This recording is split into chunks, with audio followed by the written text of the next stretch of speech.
video is going to be pretty serious, but I want you to stick with me. I'm gonna make a couple of disclaimers before. If you are triggered by self-harm, suicide, anything to do with depression, anxiety, I'm just warning you now. Other things you should know. I have never seen a psychologist. I've never been to a professional counselor or therapist, so this may not be accurate to how I'm actually feeling. So just know this isn't a professional talking. This is just what I believe is happening to me. I could be extremely wrong in what I'm saying. I could be very biased, possibly.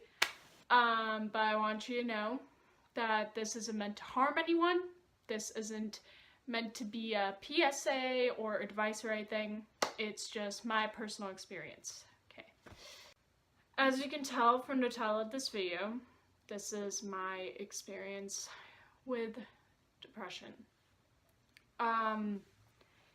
This is possibly going to get dark, so as I said before, if you're triggered by anything like that, you either should leave this video or take this video with a grain of salt.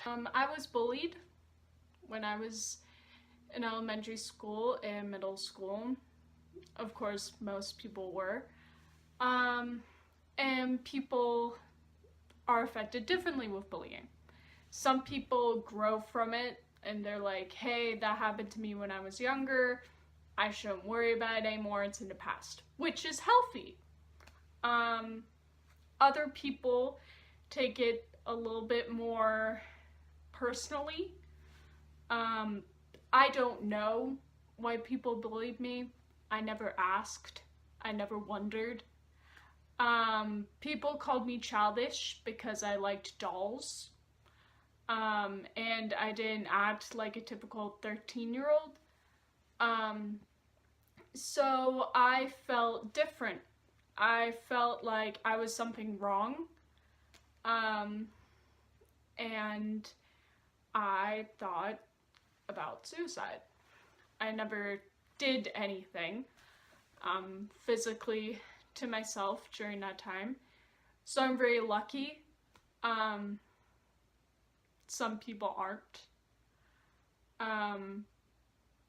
I moved to America when I was 13 and I was fine for the first 2 years.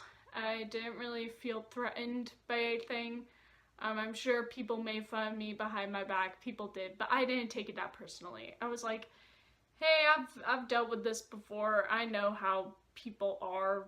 They're young, they'll grow, they'll figure it out. And then my junior year, I went through a lot of stuff.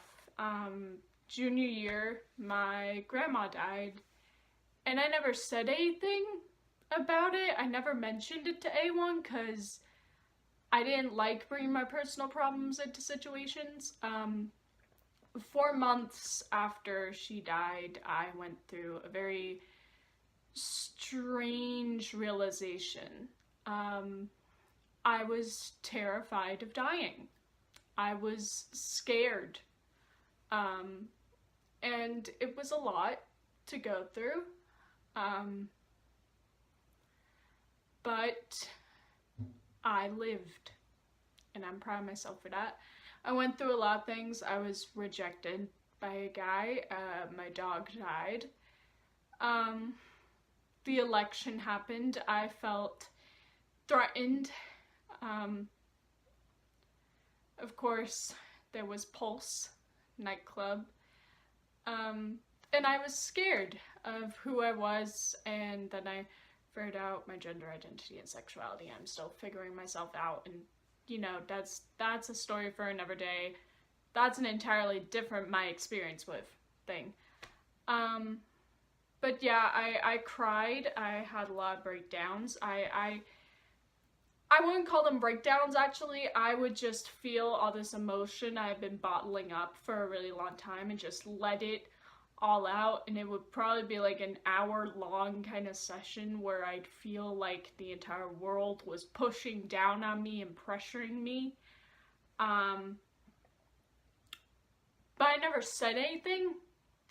I never told anyone. And then my senior year, I went through a lot. My second semester of senior year, I posted a picture of after I had self-harmed. The way I never cut myself. Telling you that now, I never did anything like that. I had braces, and I would bite myself, and also I would grab my skin and scratch it with my nails and pull at it. I just did that now. I was gonna show you, but I thought that'd be too triggering and wrong. So I'm not gonna show that to you because that's rude. I don't have any scars, psychologically maybe, but not physically. I never did anything to physically harm myself. But my friends saw the picture and told my counselor, and I was sent to a session. It was a really short session, and she explained to me that there are people out there that care about you, that worry about you, that want you to be happy and know that you are loved. And that was a big deal to me. But I also felt kind of angry about it, that they went behind my back instead of actually talking to me. They were like, oh, we're gonna go to this woman that you barely know, that's apparently your counselor, and tell her everything that's going on. It's like, okay, thanks. And she explained to me I wasn't in trouble, it's just people were concerned. And that was really scary, for me. Tearing up, it's gross. So I was scared to be emotional in front of my friends, for a very long time. I was scared to show that side of me, but I would talk about it. But I make jokes because that's how I deal with it, and people like, you shouldn't make jokes out of that. And I'm like, but I've personally been affected by it, so why can't I laugh at it? Like, the other way we can deal with tragedy is through comedy.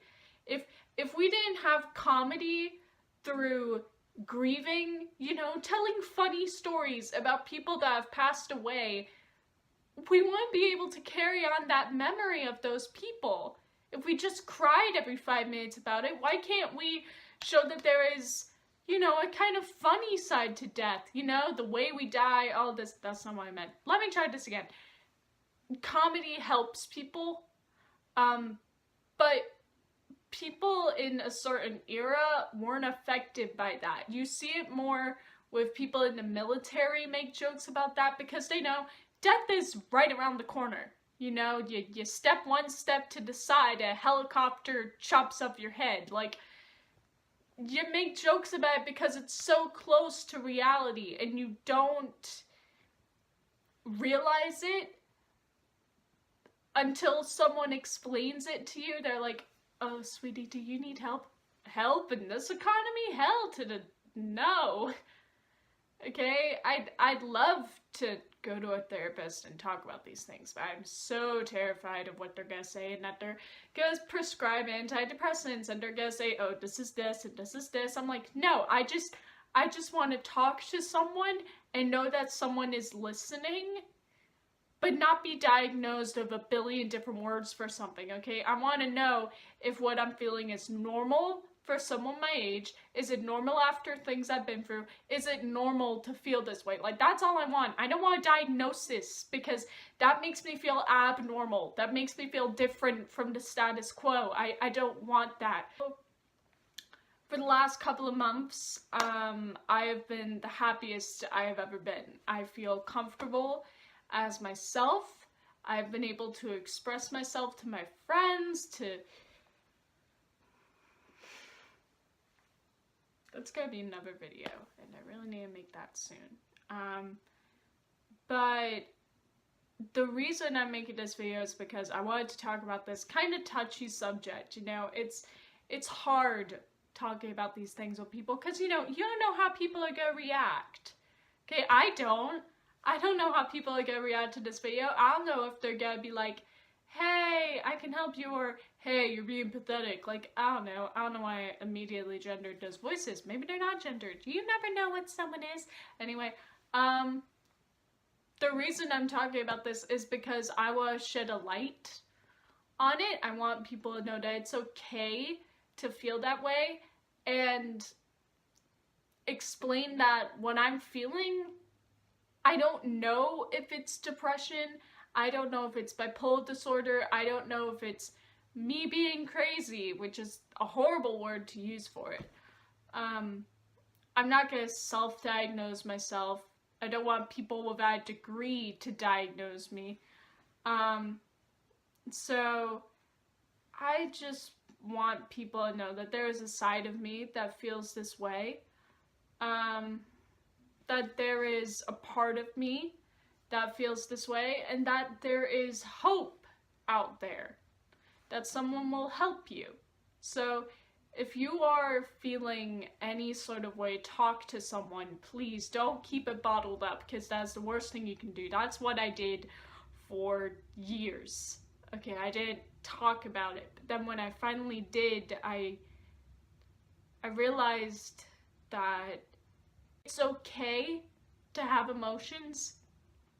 It's okay to feel like you need help. You're not pathetic. There's nothing wrong with you. I don't want you thinking there's anything wrong with you. Sorry if this video got too dark. It probably didn't, but if it did, I'm sorry. If you want to talk to someone, I am always here. If you want to, you know, follow me on any social medias and talk to me. I don't know if I can give advice, really, about dealing with things.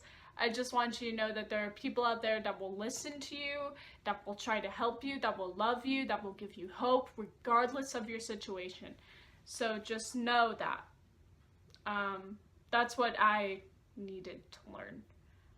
So this was my experience with, I'm not going to call this my experience with depression. I think I'm going to call this my experience with mental health. I'll call it that. Another part I want to bring into this is I have worked with people that have mental health issues, and it's this very different side. You know, when you meet someone that's experienced all of it, it's like, I understand, like, I get it.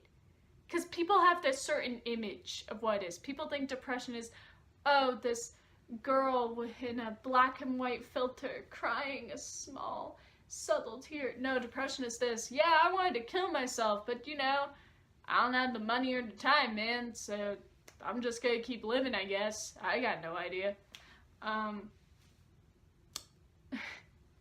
That's what I believe it is. Bipolar disorder isn't someone going, yay, I'm so happy, and no. It's someone going, yeah, that's great, and yeah, that's great. Like, it's the same thing, but it's a different idea. Like, I've done research about bipolar disorder, literally, but you don't know until you meet someone who's dealt with these issues. You don't know until you've experienced it. And once you have, you're kind of like, oh, that's what this is. That's what this all was. I get it now. Like, that's what I'm trying to explain to you guys is, I know it's scary, but it's worth it. Okay, it's worth living for. You are worth living for. So that was my experience with mental health, mental illness. Hopefully you found this video enlightening. Like this video, I guess. Comment what videos I should make next. And if you want help, then find someone, talk to people. Subscribe for more videos like this. Follow the social media links in the description below. And if you want to message me and ask me questions, I'm fine with that. I am willing to give you some sort of guide to how to live with something like this. Hit the notification bell for a new video every Saturday. And thank you for being part of this journey, however long you've been here. And if you want to see a 5-year anniversary video of me being on YouTube, then comment down below that you want that. That'll be up maybe soon. I don't know my 5-year anniversary. I'm gonna have to look that up. I know it was February 2013, so I've been on YouTube for a long time, and I'm thankful for all of you. Okay, check out my experience with playlist, my experience with blank, you know, there's skincare, relationships, television, and subscribe to my channel right here. Okay, bye.